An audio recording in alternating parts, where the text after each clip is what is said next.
So option number 2 is you come up with an oral agreement about your ownership, but you don't actually write anything down. And this has some pros, which is that it's often faster than actually writing out a written agreement. And it also is really easy to modify. You just say, oh, I want to change this term. And we're like, okay, so let's change that term. But there are a lot of cons of doing it this way as well. It's usually not enforceable in court, unless it's for very small amounts of money, something like less than $500. I don't know the exact amount.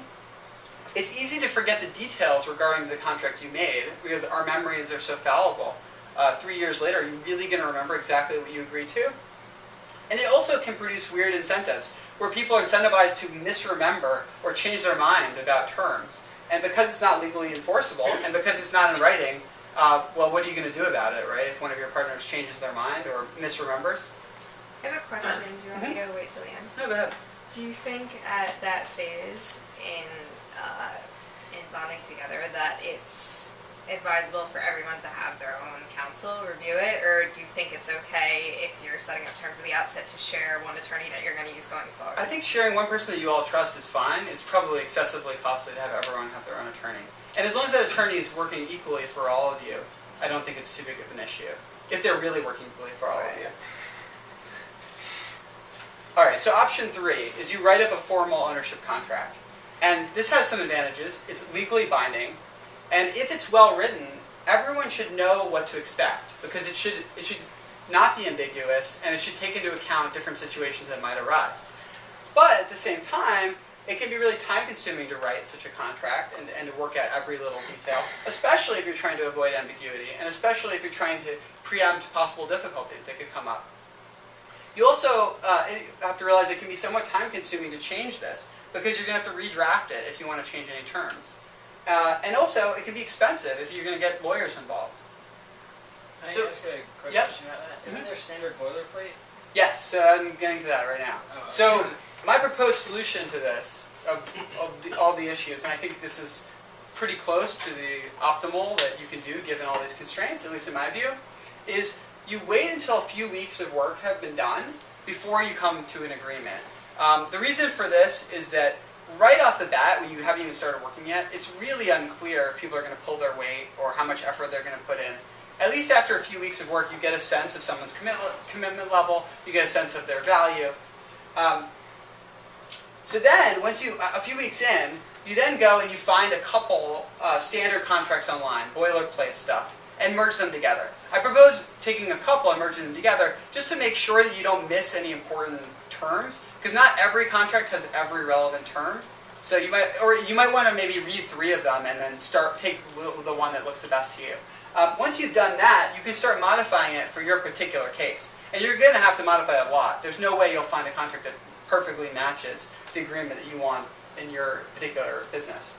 And then you want to be able to answer a bunch of questions in your contract that might come up.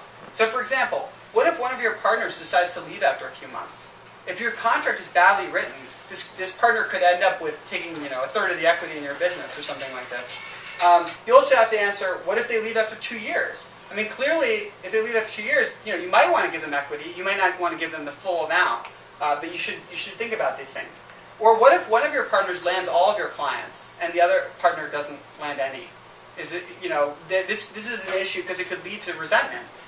One partner could say, I deserve much more because I'm the one who actually brought the clients in. And the other person says, oh, well, that wasn't in our contract, and this could lead to a dispute. So you want to actually think about these things in advance and agree to them when the incentives are right. Because as you're starting your business, everyone's incentivized to agree to things like rewarding people based on bringing in clients, assuming people think that they can all bring in clients. After the fact, whoever brought in the clients wants to reward based on bringing clients, and whoever doesn't want to. So basically, you want to make agreements when incentives are most aligned, because that'll be the easiest time to build contracts. And then you want to hire, in my view, you want to hire a smart, independent lawyer. So it's not someone from a huge law firm who's actually dealt with many contracts in the past. And then you want to have them review this contract and make suggestions and edits and so forth. And it's even better if you can actually find someone who you trust, maybe a lawyer that you know and is smart and so forth. I think that this procedure, it strikes a nice balance between keeping costs pretty low, dealing with contingencies, creating something that's legally binding, and so forth. Oh, there, I said it right there. Yeah, so just cover that. So anyway, okay, so now that you have your idea and your team, there's this question. Should you try to get your product to market as fast as you can? Or should you wait until you've really honed it and gotten all the bugs out and added lots of features? So advantages to getting your product to market fast. First of all, it reduces the risk that a competitor is going to sweep in and start doing what you were planning on doing. I mean, there can be an advantage to whoever starts doing something first, and so you might lose that if you wait too long. Second, it allows you to start getting feedback from customers, which is really valuable, because you can start modifying your product right away based on their feedback, rather than implementing tons of features that they might not care about. It also allows you to find out much faster if your business is going to fail. Because if you launch the first version of your product and you can't get anyone to use it, well, you may have just saved yourself a year that you could have spent just trying to build it out with lots of bells and whistles. It also opens up a possibility of generating revenue right away. Meaning you could actually start potentially making money off even the first version of your product. Maybe it's not a great product, but maybe some people will be willing to buy it. And it makes it much easier to raise capital if you can go to, say, a VC firm and say, look, I have this working product, I already have some customers, as opposed to saying, look, we've got this thing that doesn't actually work yet, and here are the features. It's just much less impressive. The final thing that I would say is that it causes you to focus on implementing the core features. So it hones your focus to what really matters. Whereas if you have like a 1 year, 2 year launch deadline, you don't tend to be as focused in developing the product. All right, but there are some disadvantages as well. So first of all, if people try your product in its early state, they might decide not to use it and then not try it again. So that could be an issue. There are also certain contexts that you might have that you only have one shot with. Like maybe there's a reporter who's willing to hear a pitch, but if you show them your product too early, then they might not be interested. But if you showed them the really nice glossy version, maybe they'd write an article about it or something like that. And then also, once you launch your product, competitors can start seeing what you're doing, and that could be a problem.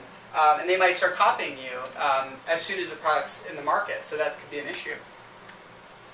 All right, so I have a proposed solution to this, which is basically you get a beta version of your product to market as fast as you can.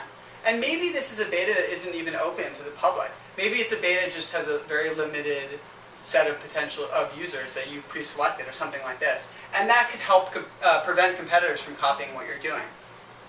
Now you start collecting as much feedback from these users as you can to try and figure out what direction to take your product, what features to implement, and so forth. And you hold off at this point on showing this product to contacts that you only have one shot with. So if if there's a VC firm and you only get one meeting with, and you don't need money quite yet, maybe you'll hold off.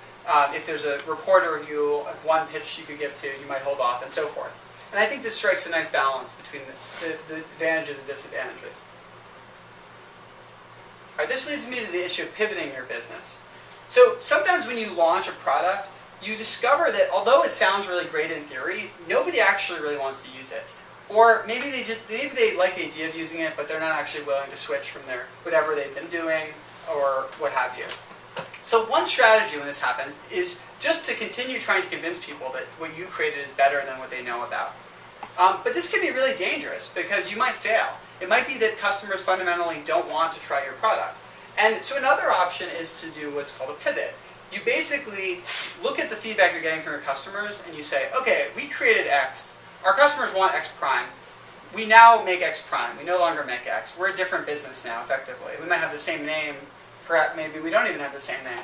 But basically, you switch your focus as a business. And hopefully, X prime is close enough to X that you can actually use a lot of the resources that you have, use the same team, maybe use some of the same code or whatever it is that you built. So it's not all a loss.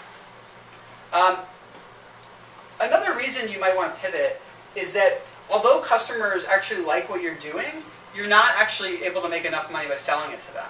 So you get a lot of users, but you're actually maybe losing money because you're not able to charge a price that brings in enough profit.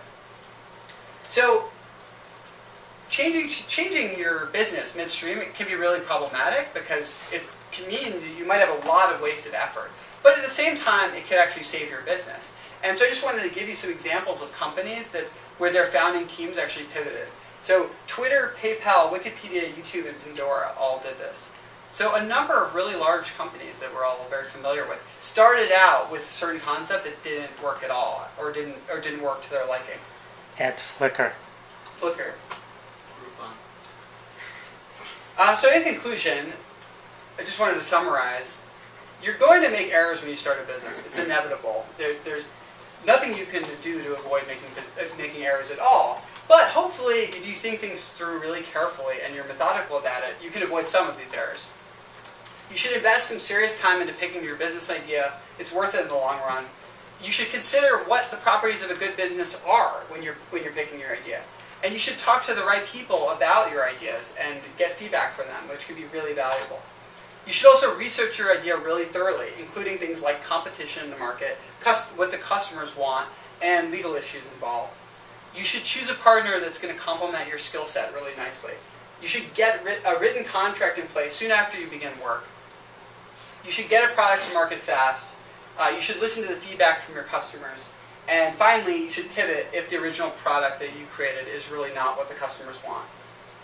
And I'm happy to answer any questions if you have them.